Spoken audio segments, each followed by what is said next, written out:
probably a couple of days ago, I was enjoying being in the chat of AK Rocks while he and Martin did a live all about information that they've gathered and analysed to do with the disappearance of Suzanne Morphew. Recently, Suzanne Morphew's body was discovered. Her remains were found down in Moffat. And of course, you know, people are wondering, you know, what's going to happen. Is Barry Morphew going to be arrested sooner rather than later, etc.? And now, of course, it just is more data. Not only is it just this very human, very spiritual thing that a person is found, but now there's data to work with what's known to work out, yeah, how was this done, when, okay? And AK Rocks has been, yeah, really gracious. I've been in his chats and on his channel many times over a long period of time now, and he's made me feel welcome, and I really appreciate that. Just as I will always appreciate being so accepted by Jules another day in the car. It just means the world. And, you know, because there's, yeah, I have said a lot about Suzanne Morphew's story. I have played more than the devil's avocado, because I've played the devil's guacamole sometimes. But I was in the chat, and, you know, someone called me a Barry lover and wondered what I was going to go and do with all this information that I was gleaning. Like, you know, to this person's, this person's idea was that I shouldn't be there. I had no right to be there. Lots of people probably don't want me there. I've been a very irritating figure probably, and very divisive. But I don't think sometimes people, when they call someone a Barry lover, and probably 99% of the cases, do they really understand what a person is talking about. I love to talk about every aspect of something in front of me, of what I'm interested in. These stories of people, real people that have gone missing or have been murdered, and I want to know the truth. I want to know how things happened, what went down. You know, it's not enough just to have that compassion for that person experienced death. Death is really, it's violent, and it's difficult, even if it's quick. And if it's at the hands of your lover or partner, especially a long-term one, that betrayal, it's, you know, we're all repulsed by the idea of this, and I'm no exception. So I thought maybe I could try. Usually my videos are quite rambly. This is going to be difficult to just try and get through, but I thought maybe I could try and explain a little bit of the timeline, the history of Humanimal Channel and Suzanne's case, and all these arcs that have gone on, right? And, you know, because I have just arced up against a lot of things, but I think often those things have overshadowed a lot of the nitty-gritty that I've gotten into, the things that I've pondered, what my stance might be from week to week or month to month or year to year. Now, by the way, I don't like the type of person that Barry is. He hunts big game. It's not just that he will hunt to put money on the table. I respect what he's done in terms of, you know, working hard, hunting, you know, paying off his Indiana home with Suzanne, alongside Suzanne, and wanting to be freehold and being someone driven to try and make a good life, right, and have a life that they can enjoy. But, you know, when you're killing bears, right, you know, that's ludicrous to me. There's something else involved there. But this is also a different lifestyle and culture to what I grew up with myself. There are people that don't see it that way. Hunting is a way of life. They are very good, decent people. And they want to, you know, it's like Mallory was saying, well, I want to grow up and just find a man that's just like my dad, you know, and they're sitting there together with this big dead bear that Barry has murdered in front of his daughter.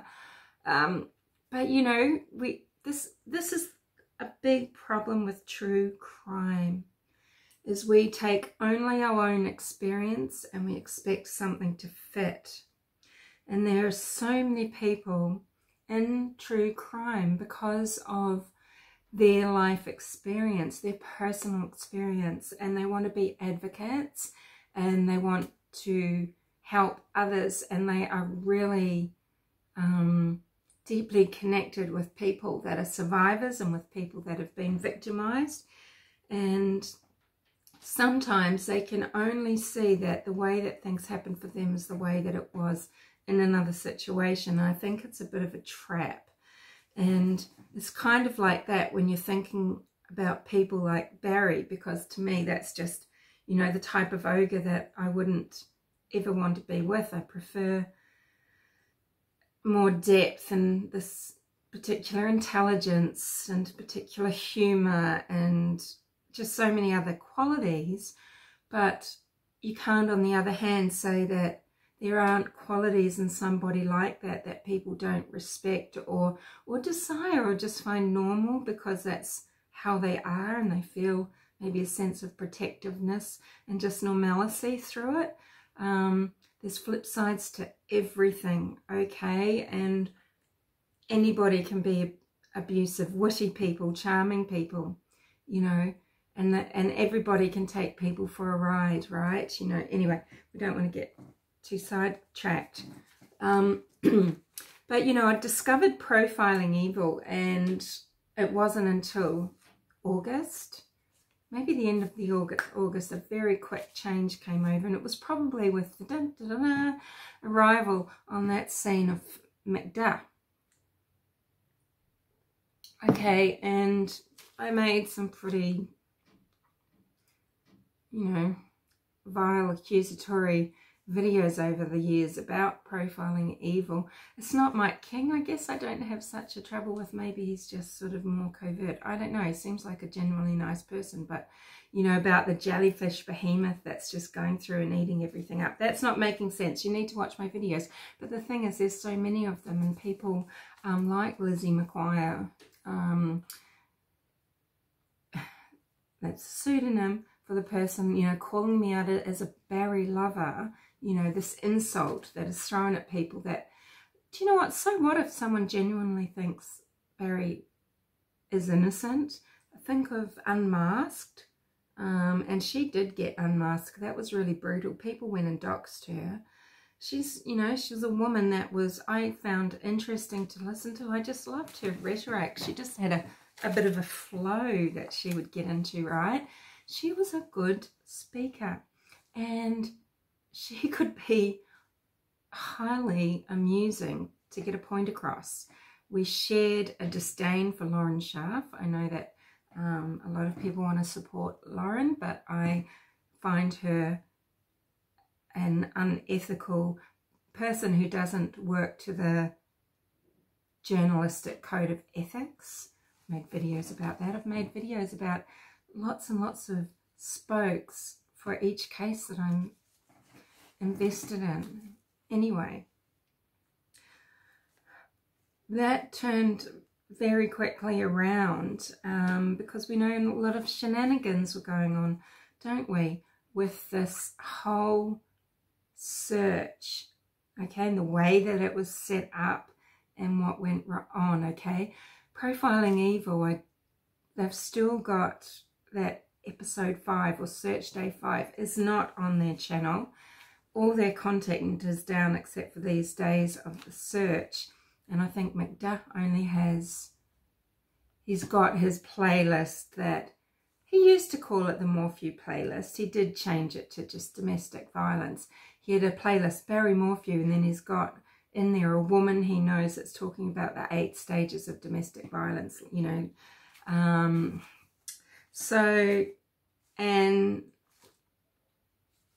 Anywho, actually, I think I'm going to attach a video. I can't remember the date now, but it would have been maybe 4 months after Suzanne went missing. And remember Wild at Heart? You know, she's talking about Wild at Heart, and this it just twanged our heartstrings, didn't it? What the connotations of that was, you know, a woman maybe trying to find ways to make her marriage work, you know, trying to find ways that she could genuinely love and serve her husband in a way that didn't compromise her, because she clearly was a woman that felt compromised.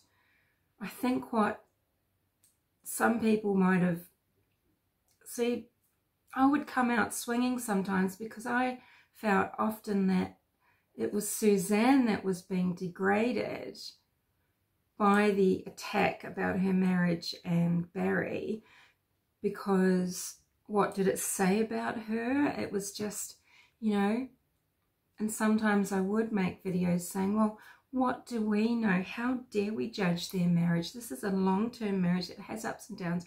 They have brought these daughters into the world together. It was revolting how Profiling Evil would talk about Suzanne's fertility, how Andy Mormon brought that up to the world, you know. We didn't need to know that.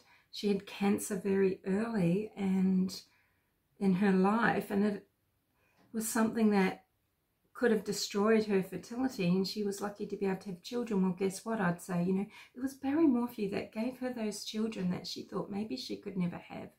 And it was Suzanne, though, that raised those children, right? And so, you know, by people attacking her marriage, I'd say maybe, look, we don't know, maybe this is just what they're happy with. You know, they're living a life that Melinda is calling phony, but maybe Suzanne does love it. She loves the sun. She chose the house at Puma Path. She wanted to go there because Mallory was going there. She wanted an intact family. And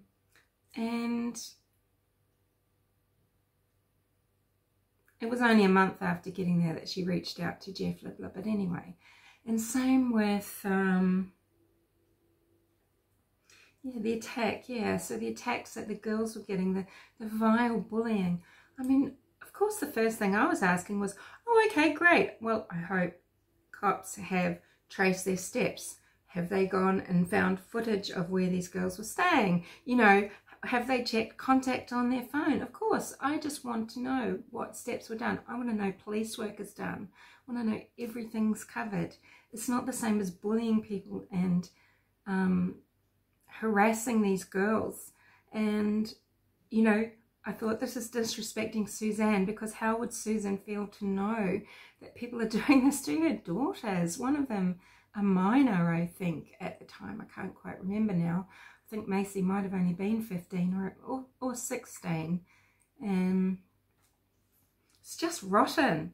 So I'd stand up for things like that, right? And you know, I'd take quite the stance, because I just felt like someone needed to. And to be quite outspoken with those what ifs, which are quite normal what ifs. And especially early on, no one knew anything. And, well, we didn't know much.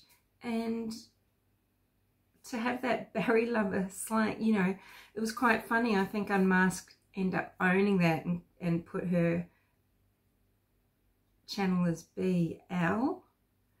And then she got harassed and chased off. And, you know, it wasn't up to me to question her motives as to why she thought that. And plenty of people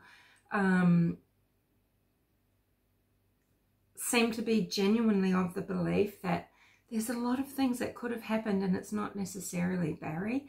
And I'm sorry, but you don't have to like somebody, like anything about them at all. And it doesn't mean you're in denial that they might be a really awful, controlling person. It does not mean they are a murderer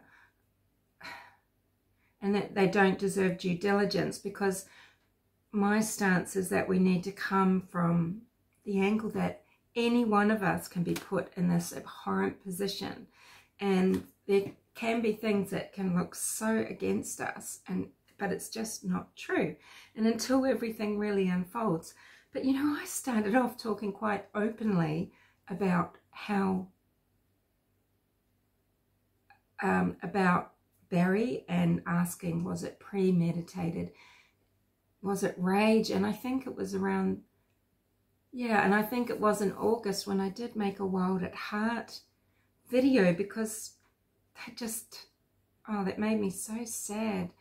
And I, you know, still talking about Barry, if it was premeditated, what happened? If it was rage, what happened? And what did he really expect? How did he expect his life to look moving forward? Living life with his girls, him knowing that he's killed his wife. And what does he expect his relationship to be with these girls, you know? And, yeah. We would talk about a lot of things, actually. So I made some notes. So remember Barry not wanting to take a lie detector test, and not wanting to take a voice stress test. Well, I mean, these are things that you'd think, well, these are exactly what you'd expect to do and be told. But the thing is, you know, he's trying to find his missing wife, right? So, you know, he's acting like someone that's been treated like a suspect, what he was. But, you know, I was definitely talking about how he's casting suspicion on himself. Because he was saying, I've been cleared, right? And yeah, we all knew that wasn't the case. And, you know, we're finding out later what he was saying to police about his wife. He wasn't saying it in public. You know, he probably did talk about how attractive his wife was and calling her the body and everything, which is revolting probably to friends like his friend Sigler. Isn't it interesting though, right?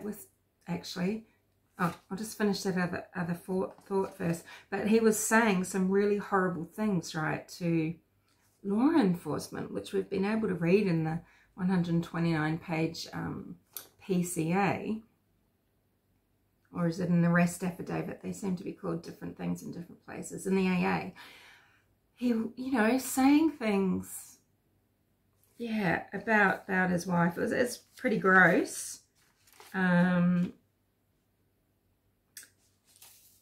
But he wasn't saying some things publicly, and you know, when we know that other criminals that have been guilty, you know, we would be aware, they would say things like she was always flirting, and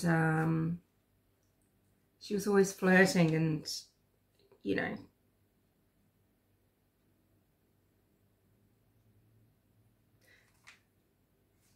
oh, I don't want to say the other one, but there's a lot of things that I've found that people that, yeah, they say about their missing spouse, and it's pretty gross. But Barry wasn't saying that, not openly. I mean, he's showing himself to be this, you know, just a person that doesn't have, yeah, it's distasteful, right? And you feel sorry for Suzanne like that, right? For any woman. But yeah, I don't know if I knew about Broomfield Hotel until I did ring them later and ask them about the pool and everything, to find out that they'd been told on May the 15th, when the council actually put out the directions to close things down, was May 15th. But I think this whole thing about Trevor, Noel, his nephew, I thought, oh, had he gone, was he intending to stay with Trevor because that's his relative? Did he contact, I don't know. I remember questioning a lot. I don't know what sort of end of the stick I had, thinking that he was intending on staying overnight, or that he stayed overnight on Saturday or something. And I was wondering, oh, what will his records show? You know, when did he call Trevor? Did he even make a hotel booking in advance? You know, when did he cancel his job site? You know, like trying to get clues, exact clues about when he thought he was going to Broomfield. I just want to know these answers.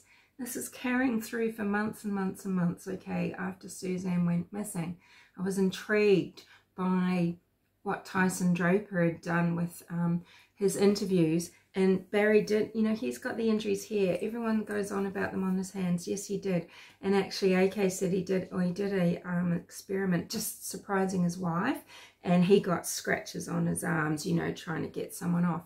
But, you know, it's just for things like, well, why people keep talking about the meaty hands that were all bashed up when they weren't on that day. So that makes me arc up, because it's just not true. It's not worth talking about. People laboring under those falsities. It's just creating all this white noise and this gossip and hysteria, and it's just sort of, it seems lascivious, like people just, you know, it's just people enjoying talking about these things, and it's like they're not really thinking deeply about connotations and meaning and what they're really saying. It kind of, I feel like it kind of separates them from the humanity of everything.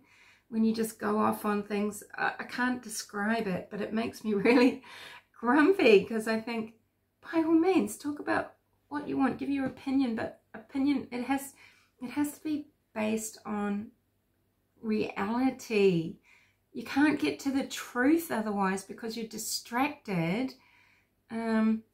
You know, that's one of the things that really, you know, Martin was always on my channel, and he was, you know, we were chatting things out and everything, and he was working out his timeline then and stuff, but I couldn't do it anymore when he wouldn't drop that the bloody bobcat was not in Broomfield. I'm like, stop saying this. It's part of your timeline that he's, I can see the interest in the bobcat, but it wasn't in Broomfield. Just stop. When you know, when you're not working with now of course it's quite different. They're trying to work with data, you know.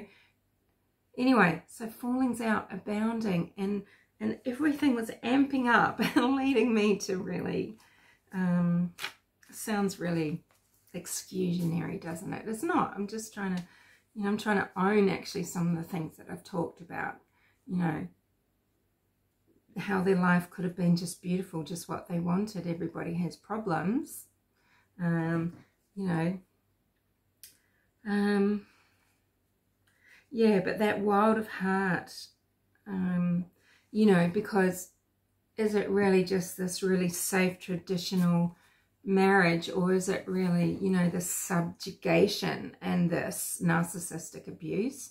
And you know, at the time, yeah, I talked about a friend of mine who went through a really bad situation, this kind of wild at heart, sweetie idea, this New Age Christian marriage, and it was extremely abusive, and it took this very spirited, bright, funny, bold woman and turned it into someone depressed, frightened, paranoid.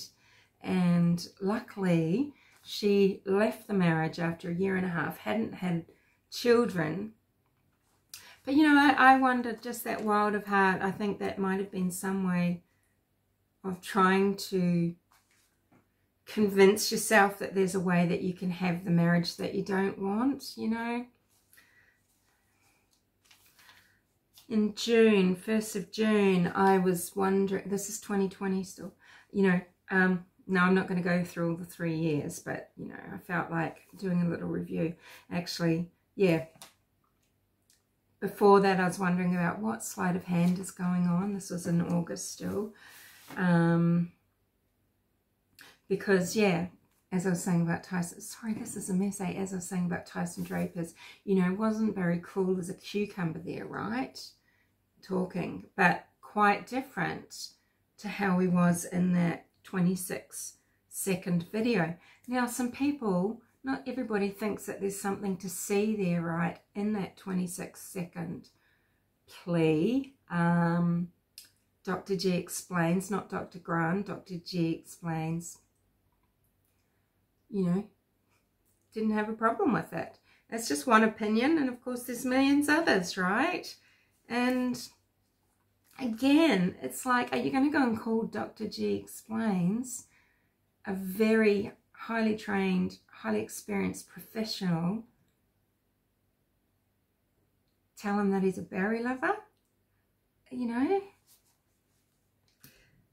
what might make sense to you, it doesn't mean it's absolute fact, right? Even though it doesn't mean that your intelligence and your intuition isn't spot on, but we're all going just by our own, you know, what revolves around us, you know, with us at the center of it, with our knowledge. Even if it's not first-hand experience, it might be vicariously knowledge we've gained through work and social services, or, you know, all sorts of things, right?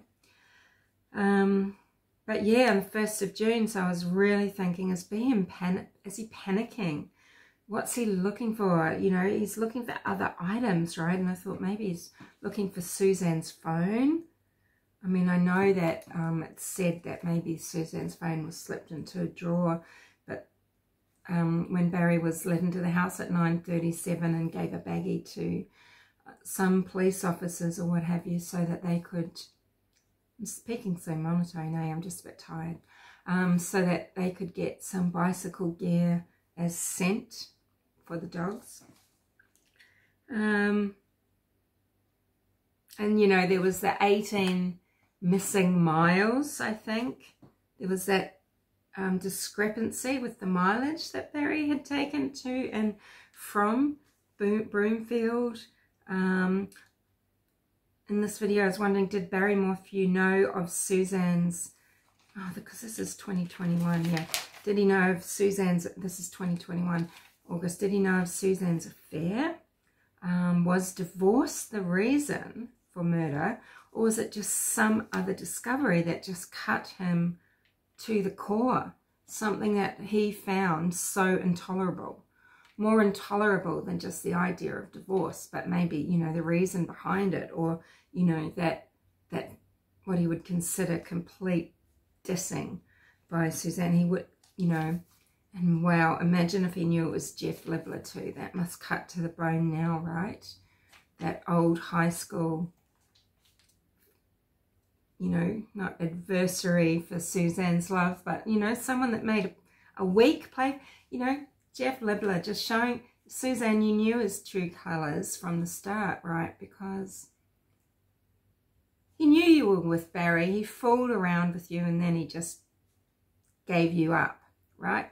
So he was doing the same again, most likely, Suzanne, because it's not to say, see, this is the thing, it's not to say that he didn't really find you beautiful. Who wouldn't? Beautiful, kind, lovely to talk to, all of those things. Doesn't mean he was going to leave his wife, but Suzanne would write to Jeff about, you know, we know where we need to be. I'm looking forward to August, meaning August 2020, when we're going to be in each other's arms, where we both belong. Now that's the language of a woman that is luring a man away from his wife and children and saying, you don't belong there, you belong with me. It's not that they stopped because she thought, no, hold on a minute, you know, I'm having a crisis of morality here. Please, look, we're just going to draw a stop to this in December 18 because I really want you to see if you can make this work with your wife. Our pleasure, our joy in finding someone to talk to is not, you know, I don't want to be that person. A lot of people, when they meet someone that are in a couple, it is a dilemma that they go through like that. And actually, sometimes that's what happens, is they do try to break up their affair because they feel so conflicted about it. And then often they finally will get back together and be together because they know they're actually in true love, and that they know that they are the match. They know. And they will often move forward never wanting to jeopardize that, right? Because of what they sacrificed for it. But that's not why. It was simply because one of Jeff's daughters saw a message from Suzanne, or saw that he was messaging Suzanne.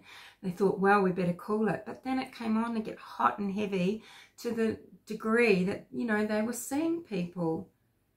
They saw each other in person, and the last 5 times it was a very intimate relationship. It wasn't just emotional. It wasn't a, you know, friendship that involved flirting and that was a distraction and everything. The things that they would say, you know, Suzanne was saying to him, we're soulmates, we should be together. And she was done with Barry. Because who could have a fucking conversation with Barry, right? If you've got any sensitivity or anything. I mean, it would be quite dull. It depends what you're looking for in life, right? Other people might be able to bring something else out in Barry. I don't know, okay?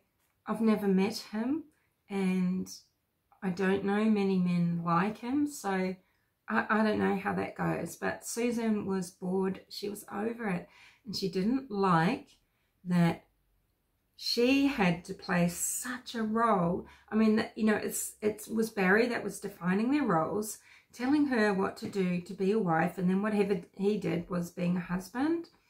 Some of these, you know, these sort of relationships. Now, Suzanne was she was giving him sex, you know, just enough, she'd say to Jeff. She was not going to deny him. You know, might be just as well, because rape is often a part of these relationships, and there is no choice for the woman at all. There's no thought about their desires, pleasures.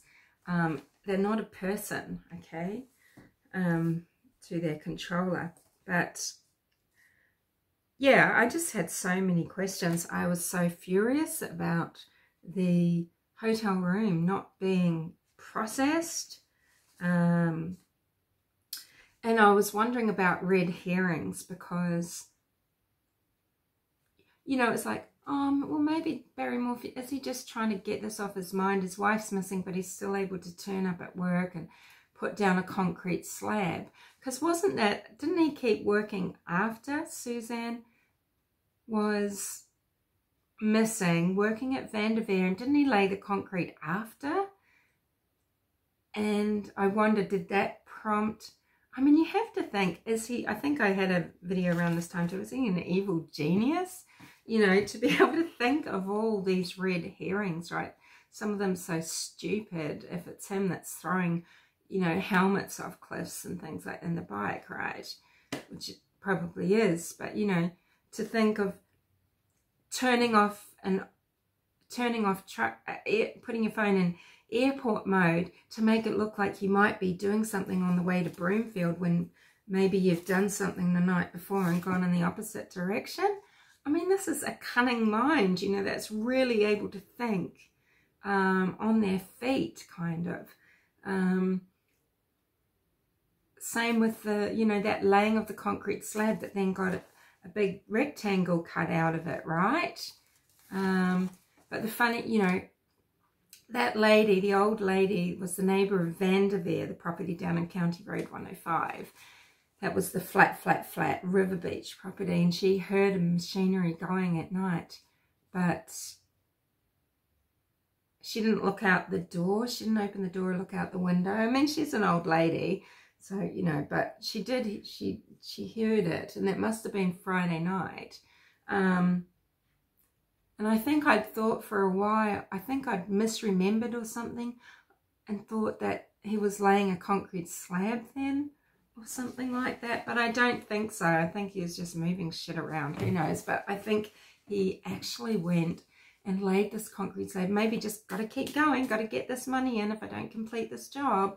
Who knows, right? We can only speculate. But if he continued on with that so that they would think, oh, what's this? It's weird to do it after she went missing. I could be wrong. I'm probably getting a lot muddled up now. 23rd of the 9th, 21.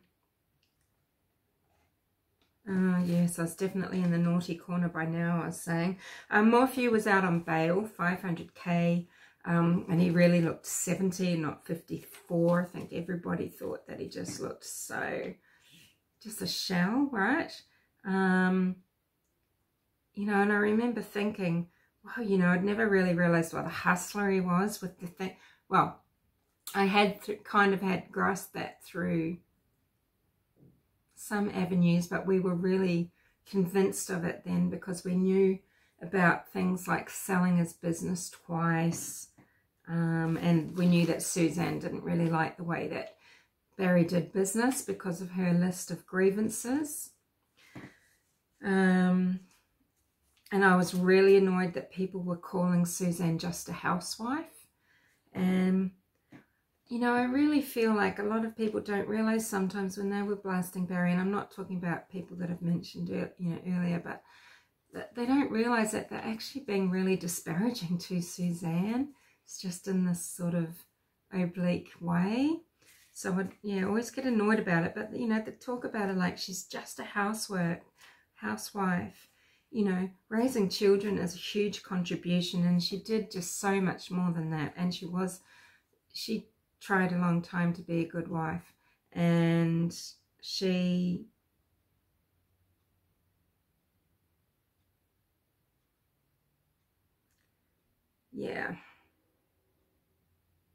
raised her girls as well, and she didn't raise them up just to have them be blasted and abused after her death.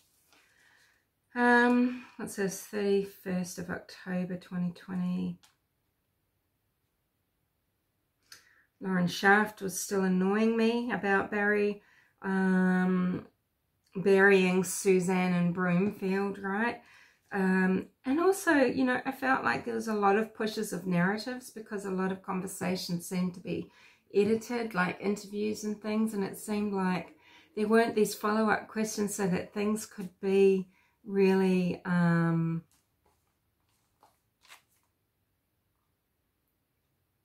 understood. Comments Barry would make about, you know, well, if one person is saved, blah, blah, blah. I mean, that's just a common thing that certain divisions of Christianity say, particularly people that go on missions and things like that. You know, if one people can be saved through this tragedy, then that's great. I mean, yeah, it's a pretty awful thing to say. It seems quite weird, but it's these things were just floating around and not in context, and it just felt like it wasn't really investigative journalism. It seemed really tabloid.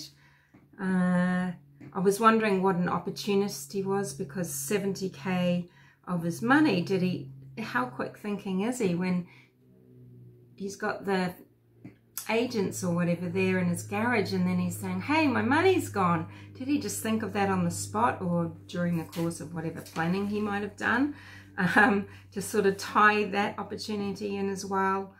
I remember someone saying something about, well, Mallory's got some money to invest in a business and maybe a townhouse.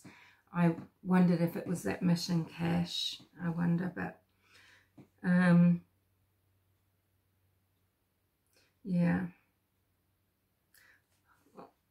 I wondered, did Suzanne go willingly into his truck or into a vehicle at one point? Because that would be one way to get someone in, you know, is by a ruse and just say you're going somewhere, you know, like he was saying that he was going to pizza and things like that. You know, there wouldn't have to be signs of a struggle. If Suzanne's just, you know, hopped, maybe reluctantly, you know, spending time with him, but maybe under some ruse, you know, wondered about that.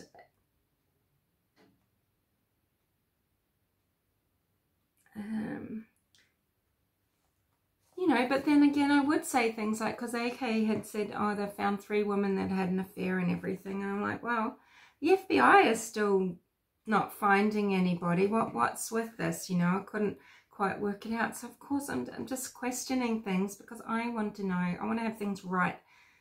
I want to have things sit right with me, right? Don't know. February 22. I was thinking about, you know, the camelback in the car, like get the bike and the helmet out of the car. Why wouldn't he just say, oh, I was asked to get the bicycle out, whether it meant the odds and ends, like camelback and a helmet and maybe some gloves. You'd just say bike, but he was very specific about helmet, but he didn't say camelback. And I don't know, just something about that I thought was weird. Obviously it was a bike and a helmet that was found, right? But I was wondering why he wasn't saying phone, Where's, you know, the phone on her list, or why his list didn't just have phone on it, as well as her bike gear, the hat, the blue bike, because we thought at the time, I think, wasn't the phone missing? And then I was wondering, did Barry Morphew have her phone? Also at this time, he was adamant he'd found out in July 2021 about Jeff Libler, and this is in February 2022. I'm thinking about this. I was wondering about Sickler, so I'll get back to Sickler, Barry's friend. Is it bizarre that, you know, because Sickler was saying that she was confiding in him about Barry accusing her of having affairs and that sort of thing. And I thought, well, that is really risky behavior for a woman that felt threatened, was in a disturbing domestic violence situation and feels scared, and the person you talk to is that abuser's friend. Because we know that often in these situations, well, the abuser, they find out about that abuser will go, and that person is going to be violently dispatched. They will be seen to. How dare you talk to that person? How dare you talk about us? You talk to nobody. So there's either, you know, there's a lot of trust that Suzanne had in her relationship with Ziegler and his ability to keep quiet or not talk to Barry. Or did she want him to tell Barry and start something up? I mean, I don't know, right?